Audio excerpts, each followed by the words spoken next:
आणि आता वारकऱ्यांसाठी एक आनंदाची बातमी आहे। विठ्ठल मंदिराच्या गाभाऱ्याचं 80% काम पूर्ण झालंय आणि लवकरच मंदिराचं 700 वर्षांपूर्वीचं मूळ रूप वारकऱ्यांना आणि सगळ्या विठ्ठल भक्तांना पाहता येणार आहे। आषाढीला मंदिराचं मूळ रूप पाहता येणार आहे। 17 जुलै रोजी मुख्यमंत्र्यांच्या हस्ते या ठिकाणी शासकीय पूजा होईल आणि तब्बल 700 वर्षांपूर्वीचं हे मूळ रूप विठ्ठल रुक्मिणीचं आता पाहता येणार आहे। दरम्यान याचाच आढावा घेतला आमचे प्रतिनिधी भारत नागणे यांनी।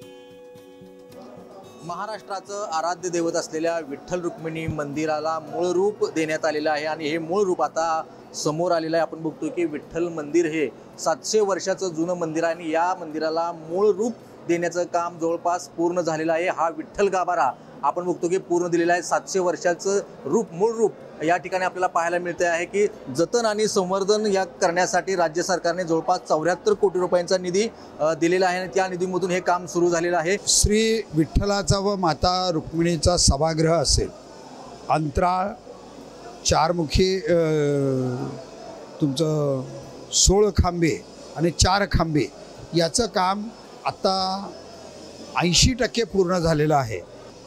मुख्यमंत्री आणि त्यांच्या सौभाग्यवती धर्मपत्नी आणि मानाचे आदरणीय वारकरी व त्यांच्या धर्मपत्नी अशा पद्धतीनं आपण श्री विठ्ठलाची व माता रुक्मिणीची पूजा होईल।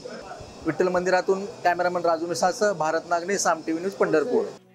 तर विठ्ठल मंदिराचं हे 700 वर्षांपूर्वीचं रूप खरं तर वारकऱ्यांसाठी आणि सगळ्या विठ्ठल भक्तांसाठी पर्वणीच म्हणावी लागेल, कारण आता हे काम पूर्ण झालेलं आहे आणि आषाढी वारीच्या दिवशी हे काम पूर्णतः संपन्न होईल आणि विठ्ठल आणि रुक्मिणी मातेचं सुद्धा पूर्वीचं रूप सगळ्यांना पाहता येणार आहे। गाभाऱ्याचं 80% काम आता पूर्ण झालं।